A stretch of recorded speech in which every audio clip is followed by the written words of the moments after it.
pecahkan pintu kaca hingga bikin seorang wanita berteriak. Pria ini malah kabur secepat kilat. Beredar sebuah video yang memperlihatkan rekaman CCTV yang diduga berasal dari lobi sebuah hotel. Video tersebut diunggah oleh akun Instagram @terangmedia. Dalam video tersebut, terdapat dua orang di lobi.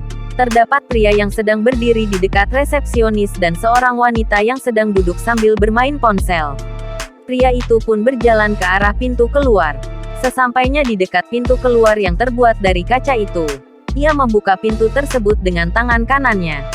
Dengan tenaganya pria itu membuka pintu kaca tersebut hingga pecah. Sontak saja, wanita yang tadinya asyik memainkan ponselnya pun kaget. Wanita itu bahkan sampai berteriak dan bergegas berdiri. Mendengar suara pecahan kaca dan teriakan si wanita, pria itu langsung berlari dengan cepat. Terlihat ia berlari ke arah jalan yang ramai lalu lalang kendaraan. Kejadian tersebut menuai banyak komentar netizen.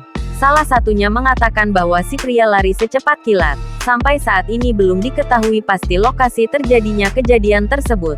Namun, di sisi kiri bawah terdapat tanggal perekaman kamera CCTV yakni Senin, tanggal 4 April tahun 2022, sekitar pukul 20.19. Jangan lupa subscribe, share, komen, dan like ya!